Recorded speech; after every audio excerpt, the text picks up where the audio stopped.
Hi friends, അസ്സലാമു അലൈക്കും, welcome back. അപ്പോൾ നമ്മുടെ ഇന്നത്തെ റെസിപ്പി ഈസി ആൻഡ് സിമ്പിളായിട്ടുള്ള നല്ല ടേസ്റ്റി ചിക്കൻ കുറുമേൻ്റെ കറിയാണ്. അപ്പോൾ ചിക്കൻ കുറുമ എന്ന് സ്റ്റൂ എന്നൊക്കെ പറയാം. ഭയങ്കര സിമ്പിളായിട്ട് കുറച്ച് ഇൻഗ്രീഡിയൻസ് കൊണ്ട് നല്ല ടേസ്റ്റി ആയിട്ട് ഉണ്ടാക്കാൻ പറ്റും. നമുക്ക് റെസിപ്പിയിലോട്ട് പോവാം. ആദ്യം പാൻ ചൂടാകുമ്പോൾ നമുക്ക് കുറച്ച് കോക്കനട്ട് ഓയിൽ ഒഴിച്ചു കൊടുക്കാം. ഓയിൽ നന്നായി ചൂടായി വരുമ്പോൾ ഇതിലേക്ക് സ്പൈസസ് ഇടാം. ഇനി ഇതിലേക്ക് സവാള ആഡ് ചെയ്ത് കൊടുക്കുക. 2 മീഡിയം സൈസ് സവാളയാണ് ഇട്ട് കൊടുത്തിട്ടുള്ളത്.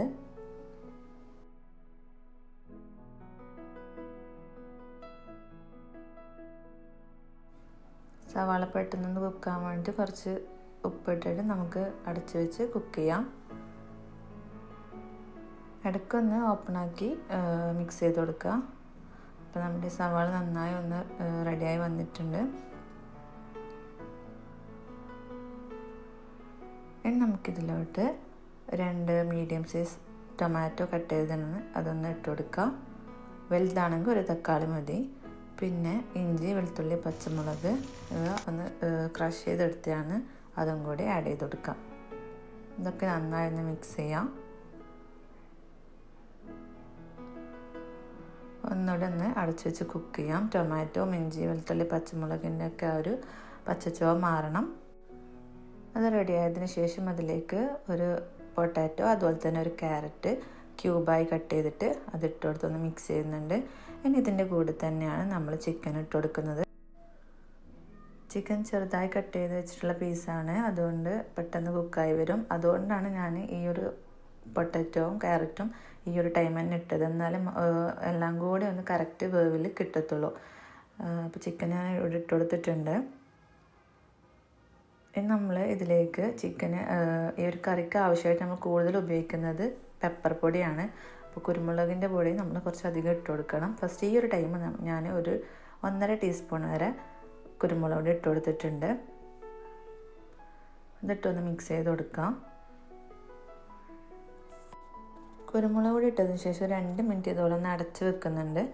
ശേഷം ഇത് ഓപ്പണാക്കി ഇതിലേക്ക് തേങ്ങാപ്പാലാണ് നമ്മൾ ഉപയോഗിക്കുന്നത്. നമ്മൾ ഈ കറിക്ക് വെള്ളം ഉപയോഗിക്കുന്നില്ല, പകരം തേങ്ങാപ്പാലാണ് മുഴുവനായിട്ട് കുക്ക് ചെയ്തെടുക്കുന്നത്. അപ്പോൾ 1.5 കപ്പ് വരെ 2ാം പാലാണ് ഫസ്റ്റ് നമ്മൾ ആഡ് ചെയ്ത് കൊടുത്തിട്ടുള്ളത്. അതിൽ നിന്ന് ഇത് മൊത്തത്തിലൊന്ന് കുക്കായി വരണം.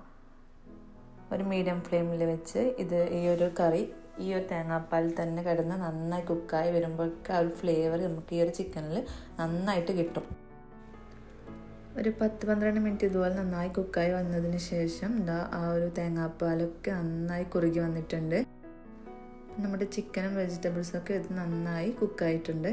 ഇനി നമുക്കിതിലേക്ക് 1ാം പാൽ ആഡ് ചെയ്ത് കൊടുക്കാം. നല്ല കട്ടിയുള്ള 1ാം പാൽ ഒരു 3/4 കപ്പ് ഞാനിവിടെ ആഡ് ചെയ്ത് കൊടുക്കുന്നുണ്ട്. ഇനി ഇതിലേക്ക് വേറൊരു ഇൻഗ്രീഡിയൻറ്റും കൂടിയുണ്ട് മെയിനായിട്ട് ഇതിൻ്റെ ടേസ്റ്റ് വരുന്നത്. അപ്പോൾ കാഷ്യൂ അല്ലെങ്കിൽ ബദാം നമ്മളൊരു 12 പീസ് ഞാനിവിടെ എടുത്തിട്ടുണ്ട്.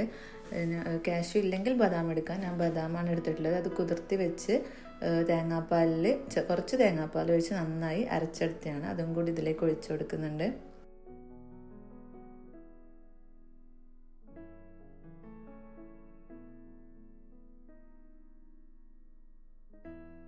ഇനി ഫൈനലായിട്ട് നമുക്കിതിലേക്ക് കുരുമുളക് പൊടി ഒരു 3/4 ടീസ്പൂൺ കുരുമുളക് പൊടിയും 3/4 ടീസ്പൂൺ ഗരം മസാല ആഡ് ചെയ്ത് കൊടുക്കുക.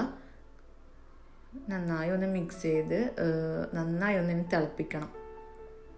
ഒരു 3 മിനിറ്റും കൂടി നന്നായി തിളപ്പിച്ചതിന് ശേഷം നമുക്ക് ഈ ഫ്ലെയിം ഒന്ന് ഓഫ് ചെയ്യാം. ഒരുപാട് കുറുക്കിയെടുക്കേണ്ട ആവശ്യമില്ല. അപ്പോൾ പിന്നെ ഇത് ചൂടാറുമ്പം ഭയങ്കരമായിട്ട് തിക്കായിപ്പോവും. ഒരു മീഡിയം തിക്നെസ്സിൽ നമുക്കിതിൻ്റെ ഫ്ലെയിം ഓഫ് ചെയ്യണം. കണ്ടോ, ഞാൻ ഈ ഒരു പരുവത്തിൽ ഫ്ലെയിം ഓഫ് ചെയ്യുന്നുണ്ട്. പൊട്ടാറ്റോയും ക്യാരറ്റൊക്കെ കറക്റ്റ് വേവിലാണ്, ഒന്നും ഓവർ കുക്കൊന്നും ആയിട്ടില്ല. ചിക്കനും ഒക്കെ നന്നായി വന്നിട്ടുണ്ടെങ്കിൽ നമുക്ക് ഫ്ലെയിം ഓഫ് ചെയ്യാം. ഈ ഒരു കറി നമുക്ക് ഗീ റൈസിൻ്റെയോ അല്ലെങ്കിൽ വെള്ളപ്പത്തിൻ്റെ ഒക്കെ കൂടെ നല്ല കോമ്പിനേഷനാണ്. ഇതിൻ്റെ കൂടെ കഴിക്കാൻ പറ്റിയ പെട്ടെന്ന് ഉണ്ടാക്കാൻ പറ്റിയ നല്ലൊരു അപ്പത്തിൻ്റെ റെസിപ്പി ഞാൻ ഇതിന് മുന്നേ അപ്ലോഡ് ചെയ്തിട്ടുണ്ടായിന്. അപ്പോൾ കാണാത്തവരൊന്ന് കണ്ടു നോക്കുക. കൂടെ ഈ കറിയും കൂടി ഉണ്ടാക്കി നോക്കുക. നല്ല അടിപൊളി കോമ്പിനേഷനാണ്. അപ്പോൾ എല്ലാവർക്കും ഇഷ്ടപ്പെട്ടെന്ന് കരുതുന്നു. എല്ലാവരും ട്രൈ ചെയ്ത് നോക്കുക. ട്രൈ ചെയ്ത് നിങ്ങളുടെ അഭിപ്രായങ്ങൾ കമൻറ്റ് ചെയ്യുക. റെസിപ്പീസൊക്കെ ഇഷ്ടപ്പെടുന്നുണ്ടെങ്കിൽ സബ്സ്ക്രൈബ് ചെയ്ത് സപ്പോർട്ട് ചെയ്യുക. Thank you.